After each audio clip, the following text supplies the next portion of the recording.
Hey, my name is Chris, and this is a little tool I'm working on called Resurface. Resurface is an API monitoring tool.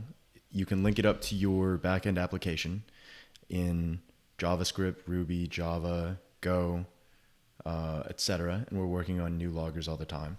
And it basically lets you log every API call that comes through your backend application. And you're able to look at these, you're able to page through them, you're able to get analytics on them. But more importantly, you're able to really dive deep into exactly what's happening in your API in detail. We can see on a specific day with a specific user agent, a certain hour. You can get all kinds of in-depth statistics, or you can even do a specific search for exactly what's happening in each of these. You can page through, see, okay, what was the request body, the response body, the headers, and other information about every single API call in your database. And beyond that, you can search through and get even more detailed. If we wanted to see all requests from AOL.com emails, we can page through here. It has keyboard shortcuts, by the way. I'm going to use those. And yeah, we can see we have this guy, Blondell Pugh, what a name, who was signing up at coinbroker.io/user. It was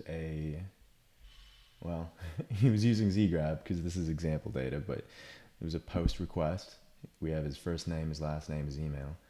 And the response body gives us his account token, which in this specific application, we can use to see everything else that he was doing. So he signed up. He was trying to get a quote for Bitcoin at $0. And it looks like here we have a response code of 500. We have an error. So if we look through, we're able to see, okay, it looks like there was some sort of runtime error that occurred. So if we wanted to isolate this error and see where else it happened, we could just copy straight from the response body and paste it in as a search.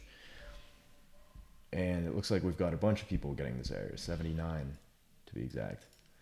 Another way we could do this is we could hop into our filter by response code, and see, okay, where's the response code not 200, so not successful. And we've got those same 79 results, it looks like, where, yeah, people were getting that runtime error. So now you have all this in-depth information, and if you want, you can copy all of this as JSON, all 79 API calls as JSON, and ship that off to one of your DevOps engineers, or you can export all of that data. I'm going to just go ahead and export it. We'll call it export demo. I've been working with a bunch of these files. This is new line delimited JSON.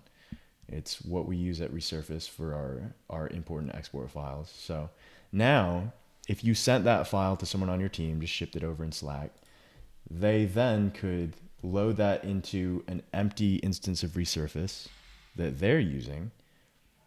And we'll go to our export demo file, open it up. And then they're able to look at that exact 79 API calls that you were just looking at. And they can go into trends, they can look at different data about it and parse it that way. Or they can hop in here and look at each individual call and what was happening in the background, and use that to isolate whatever this runtime error is. So super powerful, super easy to navigate. Keyboard shortcuts, of course, essential.